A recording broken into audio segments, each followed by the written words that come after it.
गांव के किनारे एक पुरानी हवेली थी जिसे लोग शर्मा जी की कोठी कहते थे।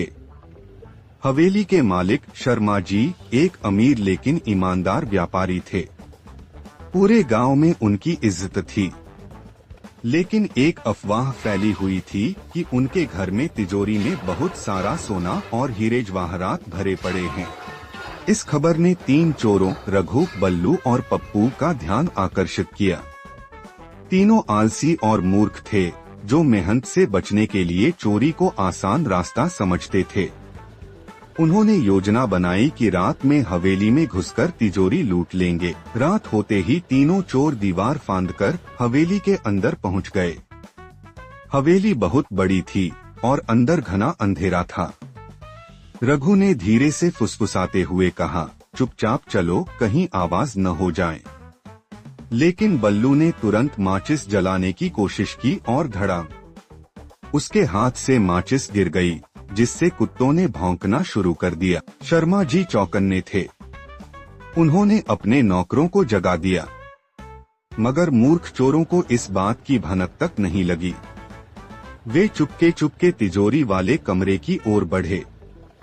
वहां पहुंचकर उन्होंने देखा कि तिजोरी एक बड़े ताले से बंद थी। पप्पू ने उत्साहित होकर कहा, अरे, मैं ताला तोड़ दूंगा। और उसने जोर जोर से हथौड़ा मारना शुरू कर दिया। आवाज सुनकर नौकरों ने पुलिस को बुला लिया। लेकिन तीनों को अभी भी कोई अंदाजा नहीं था कि वे कितनी बड़ी मुसीबत में फंस चुके हैं। जब तिजोरी खुली तो तीनों की आंखें चमक उठीं, लेकिन उनके होश तब उड़े जब उन्होंने अंदर देखा। तिजोरी में हीरे जवाहरात की जगह मोटिवेशनल किताबें और एक चिट्ठी रखी थी।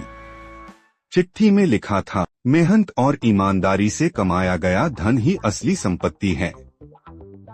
चोरी करके अमीर बनने वाला इंसान हमेशा डर के साये में जीता है और कभी सुखी नहीं रह सकता। अगर तुमने अपनी बुद्धि गलत कामों में नहीं लगाई होती तो आज सफल इंसान होते।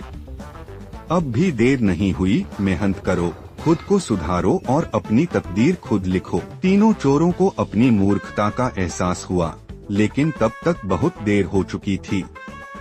पुलिस हवेली में आ चुकी थी और तीनों को गिरफ्तार कर लिया गया।